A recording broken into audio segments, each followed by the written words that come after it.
بسم اللہ الرحمن الرحیم۔ شروع کرتا ہوں اللہ کے پاک نام سے جو بہت بڑا مہربان نہایت رحم والا ہے۔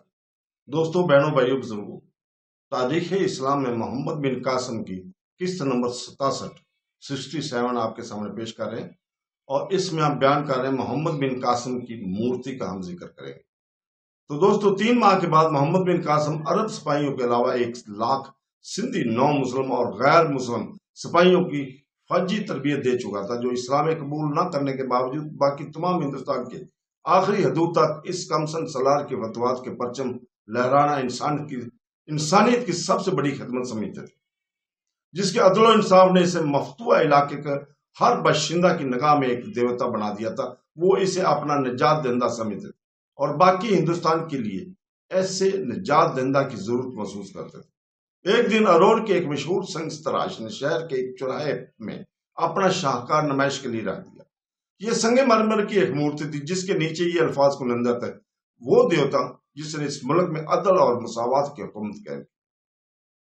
شہر کے ہزاروں باشندے اس مورتی کے گرد جمع ہو گئے اور مورتی کے پاؤں سے لے کر سر تک پھولوں میں ڈھانپ دیا۔ ارور کے بہت سے سردار اس مورتی کو اپنے گھر کی زینت بنانے کے لیے سنگ تراش کو منہ مانگے دان دینے کے لیے تیار تھے، لیکن شہر کے فروتوں کا یہ متفقہ فیصلہ تھا کہ محمد بن قاسم جیسے دیوتا کی مورتی کا مقام سرداروں کے مال نہیں بلکہ ہمارے مندر ہے۔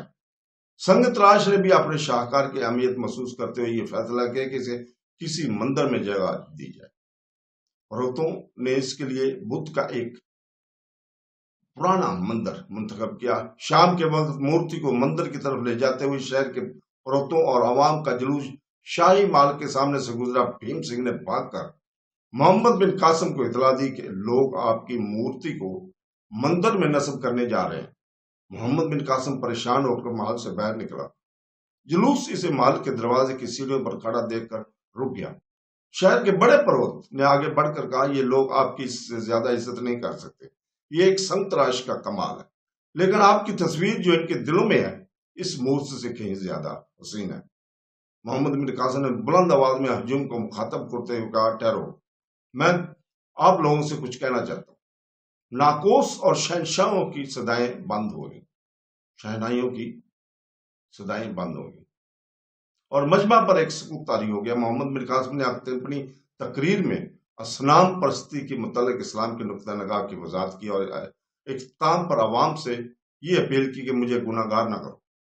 مجھ میں اگر کوئی خوبی ہے تو وہ اسلام کی اطاعت کی ہوئی ہے۔ اگر اسلام کا پیروکار ہو کر میں انسانیت کی کوئی اچھی مثال بن سکتا ہوں تو یہ دروازہ سب کے لیے کھلا ہے۔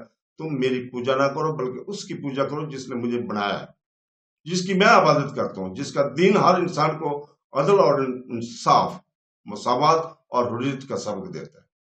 لوگ جذباتی سے مغلوب تھے، لیکن مورتی کے مقابلے میں وہ جیتے جاگتے دیوتا کے حکم کی تکمیل سے انکار نہ کر سکے۔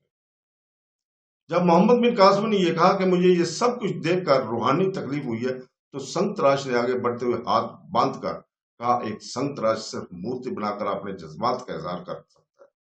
میں نے دیوتوں کے نام سنے تھے اور ان کی مختلف خیالی تصویریں بنایا کرتا تھا، مگر اب آپ کو دیکھنے کے بعد مجھے یقین ہو چکا ہے کہ میں خواہ کسی دیوتا کی تصویر بناؤں، اس کی شکل و صورت وہی ہوگی جو آپ کی ہے۔ میرا بیٹا بیلا کی جنگ میں زخمی ہوا تھا، آپ نے دوسرے زخمیوں کی طرح اس کی بھی تیمارداری کی اور اس کے زخم اچھے ہو گئے، لیکن یہاں پہنچ کر وہ بیمار ہو گیا اور چند دن کے بعد چل بسا۔ مرتے وقت وہ آپ کے اس رومال کو چوم رہا تھا جو آپ نے اس کے زخم پر باندھا تھا۔